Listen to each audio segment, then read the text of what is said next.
If you wake from dark nightmare and stumble to mirror, where you find ye face hang like old ham, staring back at you, empty and ugly, and driving to work you spot a row of plucked chickens, skin white and purple, featherless and gruesome, strewn across the road.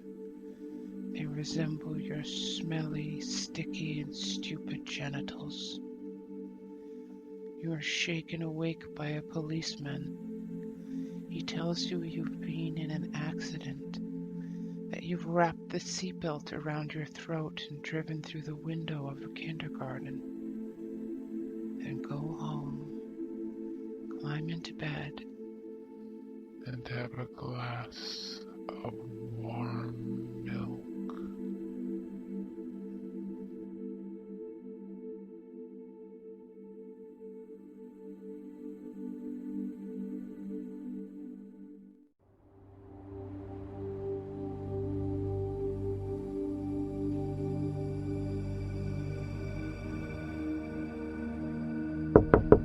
Dr. Simmons? Hello? Ah, Claire. Come in. I'll be just a moment. Right, yes. Well, that sounds wonderful. Give me a call the moment you have it. Yes, quite. Goodbye. Am I interrupting anything? No. Just some doctor duties I'm attending to. Now tell me, young lady, what's the trouble? It's my eyes. They sting pretty bad. I can barely see out of them. Oh dear. Blinking just makes it worse. Let's take a look. Have a seat just up there on the examination table, would you, love? We'll sort this out in no time. All right, let's see. Just relax. Oh, bother. Just a moment, Claire, dear. Hello? Yes. You're a dirty fucking whore. I will split you in half with an axe and leave you for the maggots. Right. Spelt in shit, yes. What's that? Side of the house, you say?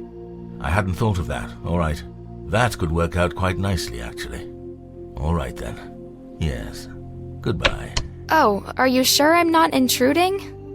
No, not at all. Now, let's take a look at those eyes, shall we? Both of them, you say?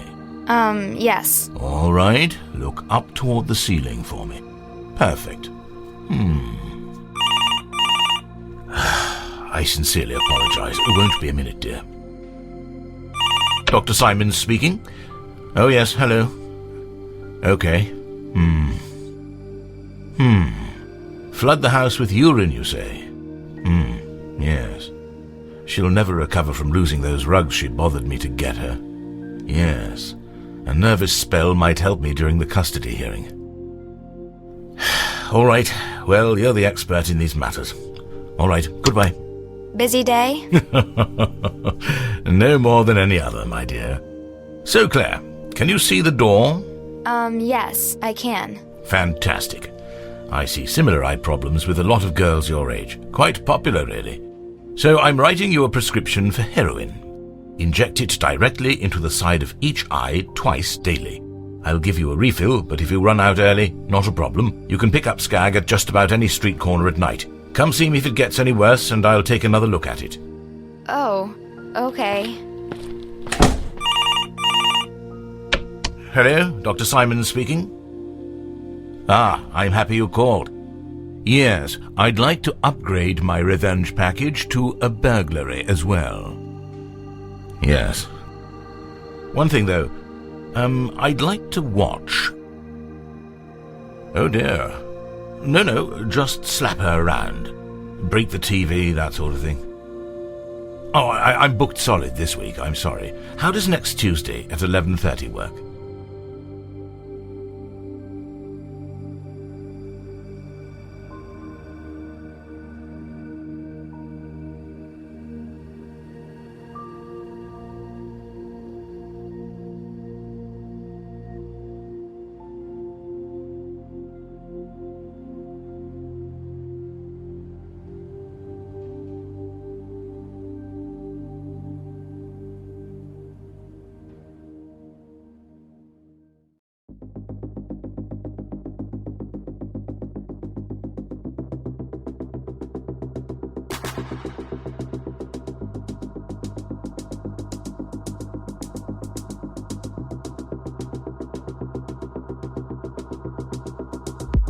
My name is Stephen Klein. I build houses. Sometimes I paint houses in the summer. I get very lonely sometimes, so I go for strolls. Not far, usually just to the houses I've painted and the few that I've built. When I built these houses, I made secret entrances so I can go inside the walls when I'm lonely. I go inside the nice houses with nice people, nice families. I get really drunk while I watch them eat dinner and I pretend I'm part of the family. Sometimes when I can't sleep and I feel especially lonely, I go for a walk and I slip inside. I walk around the walls until I find the little boy's room, and I sit there, listening to his breathing, imagining what he must be dreaming about. And I imagine that his dreams are how life at the end of the world will be.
Hello.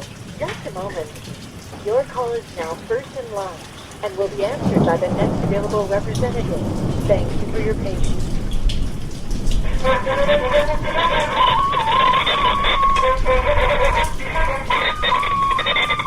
Your call is now first in line and will be answered by the next available representative. Thank you for your patience.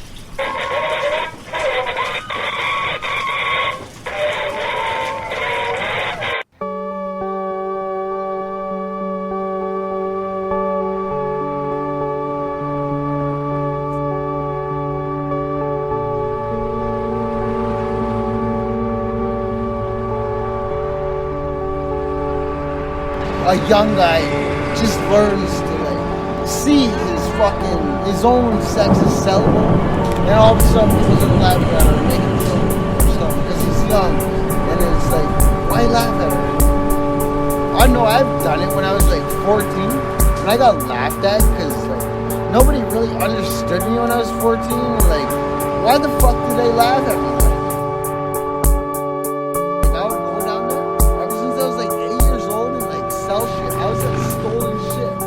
I never had an easy dollar like that. Like, hookers sell sex for what they want. Like, at any price. The grossest thing to sell it for $100, $200. It's fucking pissed me off. Like, they, like, brought me down to a level of being like, oh, $10. I just become this fucking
It's great to finally meet you.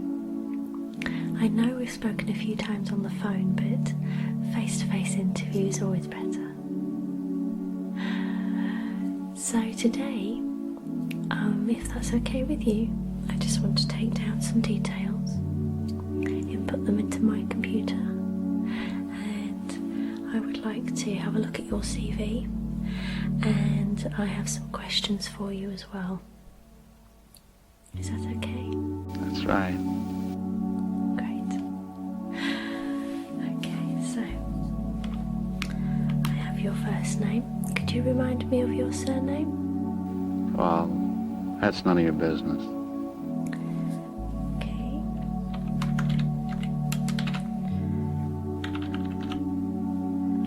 Right, and your address, please. Small town, where all the guys get in trouble all the time. Right. Yep.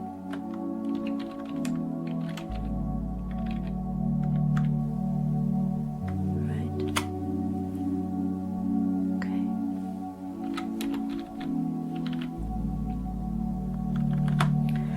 And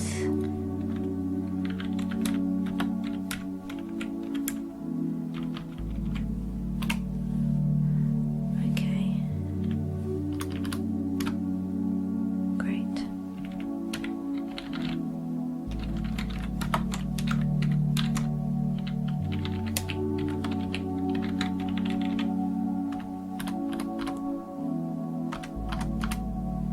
Yep. Okay, I think that's everything. I can always pop in the rest later.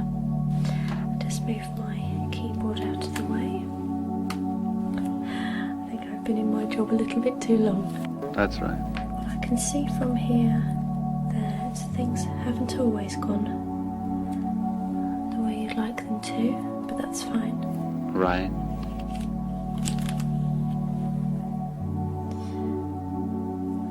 And in this position here, page 4, where did you live when you worked there? Well, I burglarized a place and got sent away to reformatory. Okay, right. I'll just put this here. So could you tell me, where do you see yourself in 10 years' time? In a penitentiary for the rest of my life. Okay. And do you have any hobbies or interests?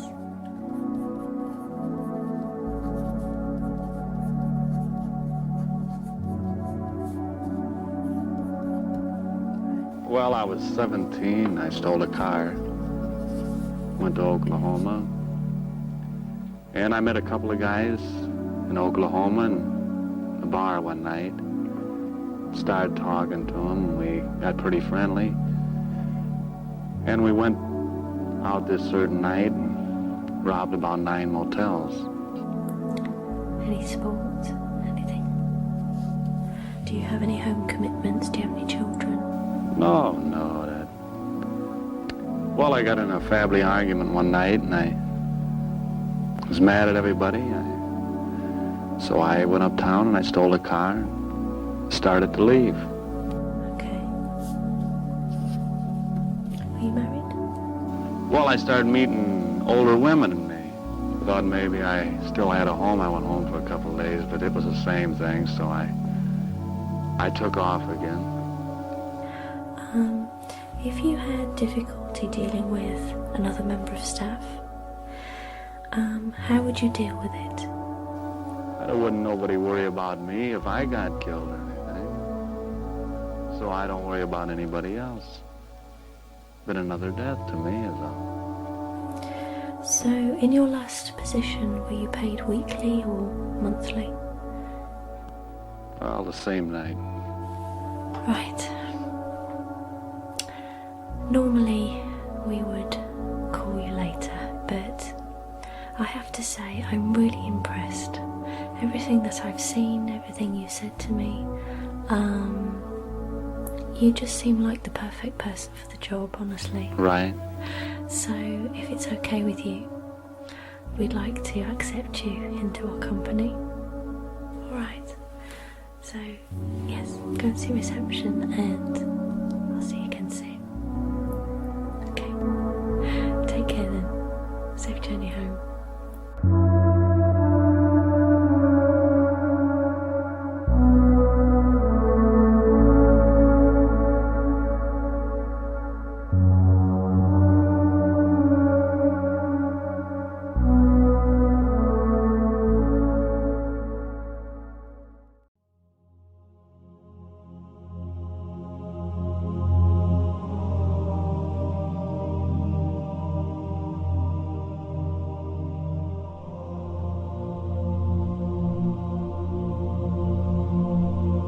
You don't need a job. Just get right pissed. Go into a shop with a knife and say, "Give me the money, dickhead," to some old boner. Then take off and have a night out with your mates. I don't buy presents either. Just nick it. Take your mum into a shop, ask her what she likes, then come back later and fucking nick it. Merry Christmas.